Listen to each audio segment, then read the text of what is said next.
हुकूमत, इदारों, अदलिया और तहरीक इंसाफ के दरमियान मुहाजराई ने शिद्दत इख्तियार कर ली है। पीटीआई एस्टैब्लिशमेंट पर सियासी इंजीनियरिंग के इल्जामात लगा रही है, अदलिया एस्टैब्लिशमेंट पर मुदाखलत का इल्जाम लगा रही है, प्रॉक्सीज के जरिए प्रेस कॉन्फ्रेंस के इल्जाम लग रहे हैं। जबकि हुकूमत ना सिर्फ अदलिया के सामने आ गई है बल्कि पंजाब हुकूमत हतक इज्जत के नाम पर मीडिया की आवाज़ दबाने के लिए एक नया मुतनाज़ कानून ले आई है, जिस पर इस वक्त हुकूमत की सबसे बड़ी इत्तेहादी जमात पीपल्स पार्टी भी उसके साथ खड़े होने को तैयार नहीं है। जबकि तहरीक इंसाफ के तर्जुमान रऊफ हसन, जिन पर कल इस्लामाबाद में ब्लेड से हमला हुआ था, आज वो मीडिया के सामने आए और अपने चेहरे पर ब्लेड से होने वाले हमले को कातिलाना हमला करार देते हुए इसे पीटीआई के खिलाफ जारी कार्रवाइयों का तसलसल करार दिया। रऊफ हसन ने न सिर्फ कल होने वाले हमले बल्कि इससे कुछ दिन पहले होने वाले हमले का भी जिक्र किया और कहा कि रियासत को उन्होंने बंद गली में धकेल दिया है। फस्ताई ताकतों को उसी शख्स से बात करना होगी जो अडियाला जेल में कैद है। मेरे साथ जो हुआ वो एक बहुत ही एक छोटा सा इंसिडेंट है। मेरे बाकी जो हमारे पार्टी के जो लोग हैं, मैं वो मेरे साथ बैठे हैं, मेरे आंखों में आंसू आ जाएंगे जब मैं बयान करूंगा कि उनके साथ क्या क्या हुआ है, किस कानून के तहत हुआ है, किस आइन के तहत हुआ है, कौन है करवाने वाला, क्या कोई पूछेगा उसको, क्या उसको कमरा अदालत में बुलाया जाएगा कि वो जवाब दे कि उस पॉलिटिकल पार्टी के साथ जिसको 2/3 मेजॉरिटी पाकिस्तान के अवाम ने दी है उसके साथ ये सलूक क्यों रवा रखा गया है। रियासत को इन्होंने बंद गली में खड़ी और उनको हमें कोई रास्ता नजर नहीं आ रहा। कब तक मानेंगे हम, कब तक हम अपना सब सर जो है वो इनके सामने सरनिगूं करते रहे और कहें कि चले ठीक है आप कुछ दिन और कर लीजिए। इन्होंने जो भी नैरेटिव बनाने की कोशिश की है पिछले 2 साल में, वो नैरेटिव इनके मुंह के ऊपर पड़ा है। वो वक्त आ गया है कि सारी कौम को खड़ा होना पड़ेगा। मैं बरमला इजहार करता हूँ, आप मार तो हमें सकते हैं लेकिन हम आपके सामने झुकेंगे नहीं। कोई तरीका नहीं, कोई वजह नहीं, कोई इंस्ट्रूमेंट नहीं जो हमें मजबूर करेगा कि हम आपके सामने सरनिगू करें। मार दें, कोई बात नहीं है। मुझे कहें कि कहाँ आऊँ मैं, मेरे सीने में गोली मारिए, जहाँ चाहते हैं हमारे, मरने को तैयार हैं। आज नहीं तो कल, कल नहीं तो परसों इन्हीं फस्ताई ताकतों को उसी शख्स से बात करनी होगी जिसके पास रियासत के मुस्तकबिल की कुंजी है और वो अडियाला जेल की कैद कोठरी में कायम है। जबकि कौमी असम्बली में अपोजिशन लीडर उमर अयूब ने रऊफ हसन पर होने वाले हमले के खिलाफ दर्ज FIR को मुस्तरद करते हुए इस मामले पर जुडिशल कमीशन बनाने का मुतालबा कर दिया है। जो FIR लॉन्च की है इस्लामाबाद पुलिस ने, उसको हम लोग रिजेक्ट करते हैं, टोटली कंडेम करते हैं। एक केस को खराब करने की कोशिश है इस्लामाबाद पुलिस की, और वो शहनशाह मुहर्रर साहब जिन्होंने वो लिखी है, वो किसके कहने पे लिखी है, वो किसके प्रेशर पे लिखी है, वो हमें सामने लाएं। हम डिमांड करते हैं अदलिया से, ये रऊफ हसन साहब का केस, इस पे जुडिशल कमीशन बनना चाहिए, और मैं यहाँ पे ये भी कहता हूँ, और ये जुडिशल कमीशन फिलफौर बनना चाहिए। इससे पहले वजीर कानून आज़म नज़ीर तारड़ ने सेनेट में खिताब करते हुए PTI के खदशात को मुस्तरद करते हुए कहा कि FIR रऊफ हसन के बयान के मुताबिक ही दर्ज की गई है। हुकूमत बिल्कुल इस वाक़े की पूरी संजीदगी के साथ तहकीक कर रही है और करेगी। रऊफ हसन साहब के अपने बयान के मुताबिक जो उन्होंने दिया, मनोवान FIR दर्ज कर ली गई। FIR के बाद पुलिस की इन्वेस्टिगेशन, स्पेशल इन्वेस्टिगेशन टीम भी कर दी गई। उनकी जो तस्वीर CCTV कैमरा से या जो को वीडियोस वायरल हुई हैं उनसे लेके उनको फोरेंसिक लैब में और नादरा की लैब्स में भिजवाया गया है कि अगर वो नेशनल डेटाबेस से वो ट्रेस हो सकें तो वो ट्रेस हो जाएंगे। रऊफ हसन साहब या उनके रुफका के पास कोई फर्दर ऐसी एविडेंस या कोई चीज़ हो तो वो कहते हैं कि जी ये हमारी जिम्मेदारी है।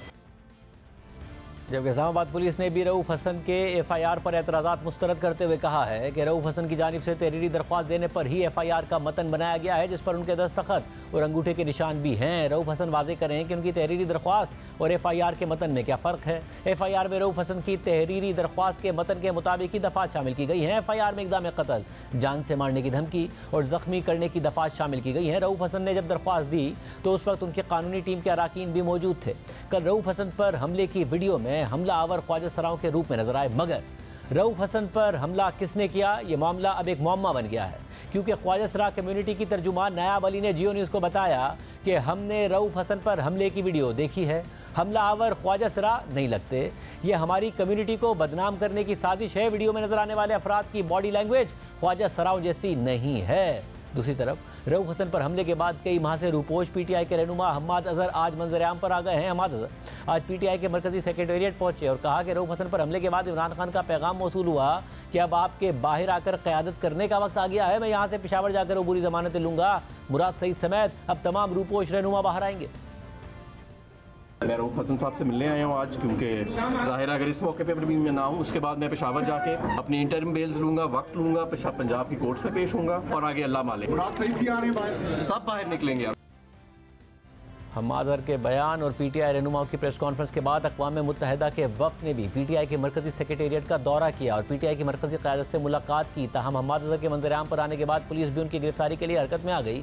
यूएन वफ़द के जाने के बाद पुलिस ने हम्माद अजहर की गिरफ्तारी के लिए पीटीआई के सेंट्रल सेक्रेटेरिएट पर छापा मारकर सेक्रेटेरिएट को बंद कर दिया और 3 घंटों तक उनकी गिरफ्तारी के लिए पीटीआई के मरकजी सेक्रेटेरिएट की तलाशी लेती रही, मगर हम्माद अजहर वहाँ से पेशावर रवाना हो चुके थे। जबकि आज तहरीक इंसाफ के रहनुमा यास्मीन राशिद की कोट लखपत जेल में तबीयत ख़राब होने के बाद उन्हें सर्विसेज अस्पताल मुंतकिल कर दिया गया, जहाँ अस्पताल इंतजामिया के मुताबिक उन्हें 24 घंटे ऑब्जर्वेशन में रखा जाएगा। तहरीक इंसाफ, जिसका पहले ही इस्टेब्लिशमेंट के खिलाफ मुज़ाहमती बयानिया जारी था, इस वाक़े के बाद उसमें मज़ीद शिद्दत आ गई है। जबकि तहरीक इंसाफ हुकूमत मुखालिफ इत्तेहाद बनाने के लिए भी सरगर्म है और आज अपोजिशन लीडर उमर अयूब और असद कैसर की सरबराही में वफ़द ने मौलाना फजलुर रहमान से मुलाकात भी की है। दूसरी तरफ पीटीआई, जो आज से चंद माह पहले तक अदलिया पर तनकीद कर रही थी, आज उसको अदालतों से रिलीफ मिल रहा है और पीटीआई के लिए इस वक्त अदालतों से रिलीफ के दरवाजे खुलते नजर आ रहे हैं। इमरान खान और परवेज इलाही को अदालतों से रिलीफ मिल रहा है। परवेज इलाही को कल अदालत ने रिहा कर दिया, जबकि कल इस्लामाबाद हाई कोर्ट ने 1 साल बाद टीएन वाइट केस को नाकाबिल समात करार देकर खारिज कर दिया। इससे पहले 1 अप्रैल को इमरान खान की तोशाखाना केस में सजा मुअत्तल हो चुकी है और साइफर केस और इद्दत केस में भी इमरान खान की सजाओं के खिलाफ अपीलें हतमी मरहले में हैं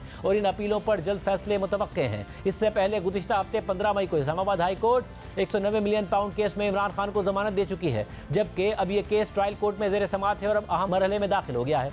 आज 190 मिलियन पाउंड केस में नैब ने मजीद 2 गवाहों के बयानात पर जिरा मुकम्मल कर ली और अब इस केस में मजीद 9 गवाहों की जिरा बाकी है। आज इमरान खान और बुशरा बीबी ने इस केस में ट्रायल को मामूल से हटकर ना चलाने की दरख्वास्त दी, जिस पर उनके और नैब के वकला के दलाइल के बाद अदालत ने अपना फैसला महफूज कर लिया। जबकि 190 मिलियन पाउंड केस की अगली समात अब 31 मई को होगी, जबकि आज साइफर केस के खिलाफ इमरान खान और शाह महमूद कुरैशी की अपीलों पर भी इस्लामाबाद हाई कोर्ट में समात हुई। अदालत ने FIA की जानिब से केस के आखिरी मराहिल में डोनाल्ड लू के अमरीकी कांग्रेस कमेटी के दिए गए बयान को केस का हिस्सा बनाने पर सख्त मार्क्स दिए। आज समात के दौरान जस्टिस मियां गुल हसन औरंगजेब ने FIA प्रोसिक्यूटर से पूछा कि क्या आप डोनाल्ड लू को पेश करना चाहते हैं, जिस पर FIA के प्रोसिक्यूटर ने जवाब दिया कि अमेरिका में कांग्रेस कमेटी के सामने डोनाल्ड लू के बयान को बतौर शहादत लाना चाहते हैं। समात के दौरान chief justice Islamabad high court justice Aamir Farooq ने कहा कि आप इजाफी शहादत लाना चाहते हैं। इस वक्त जब अपील मुकम्मल होने वाली है, FIA की मुतफर्रिक दरख्वास्त की टाइमिंग पर तहफ़्फ़ुज़ात हैं, इस पर सीरियस तहफ़्फ़ुज़ात हैं कि आप इस स्टेज पर यह दरख्वास्त दायर कर रहे हैं। इस दौरान बेंच में मौजूद जस्टिस मियां गुल हसन औरंगजेब ने FIA प्रोसिक्यूटर से कहा कि सीधा सीधा कहें कि इस केस को 2-3 माह आगे लेकर जाना है। बैरून मुल्क से शहादत आएगी, तस्दीक होगी, बैरून मुल्क से फिर गवाह आएगा, फिर शहादत आएगी, फिर जिरा होगी। बादी नज़र में ये प्रोसेस का गलत इस्तेमाल है। दूसरी जानिब से आज इमरान खान ने चीफ जस्टिस काजी फाइज ईसा से 30 मई को सुप्रीम कोर्ट में ज़ाती हैसियत में पेश होने की दरख्वास्त दायर कर दी है। इमरान खान ने जेल हुकाम के जरिए चीफ जस्टिस ऑफ पाकिस्तान को दरख्वास्त भेजी और कहा है कि वो वीडियो लिंक के बजाय ज़ाती हैसियत में नैब तरामीम केस में अदालत में पेश होना चाहते हैं। दूसरी तरफ हुकूमत और अदलिया इस वक्त आमने सामने नजर आ रहे हैं। इस्लामाबाद हाई कोर्ट के 6 जजेस के खत के बाद हुकूमत की अदलिया के खिलाफ तकारीर का जो सिलसिला प्रेस कॉन्फ्रेंस से शुरू हुआ था, वो अब सेनेट तक पहुँच गया है। कल सेनेटर फैसल बाउडा और नून लीग के इरफान सिद्दीकी के बाद आज नून लीग के सेनेटर तलाल चौधरी ने सेनेट में अपनी तकरीर में कहा कि सिजिलियन माफिया, गॉडफादर और प्रॉक्सी जैसे अल्फाज कहेंगे तो कौन बर्दाश्त करेगा। मुझे साकिब निसार ने पैगाम भिजवाया था कि अगर तुम नवाज शरीफ और मरियम नवाज के खिलाफ बयान दो तो पार्लियामेंट में जाओगे, वरना जेल जाओगे। अगर आप सिसिलियन माफिया, गॉडफादर, प्रॉक्सी इस तरह के अल्फाज कहेंगे, खुद ही गौर कर लीजिए कि इस तरह के अल्फाज कौन बर्दाश्त करेगा। जब ये केस चल रहा था तो साकिब निसार साहब ने मुझे ये मैसेज भिजवाया कि अगर तुम नवाज शरीफ और मरियम नवाज के खिलाफ बयान दोगे जो स्टेज पर बैठे हुए हैं तो पार्लियामेंट में जाओगे, नहीं तो तुम जेल जाओगे। और इस बात को मैं पहले भी कह चुका हूं, किसी किस्म की तहकीक जब मर्जी इसकी कर ली जाए। और उसके बाद एक और बात, मेरी रिव्यू पिटीशन लगी हुई थी, उसी दिन जनरल बाजवा को एक्सटेंशन देने का केस लगा हुआ था। मेरे जैसे सियासी कारकुन को माफी नहीं मिली, जनरल बाजवा को एक्सटेंशन मिल गई थी उस दिन उसी अदालत के अंदर से। ये सेम तारीख और सेम दिन का कहानी है। इस इल्ज़ाम पर मौक़िफ़ मालूम करने के लिए हमने जस्टिस रिटायर्ड साकिब निसार से रब्ता किया, उन्होंने कोई जवाब ही नहीं दिया।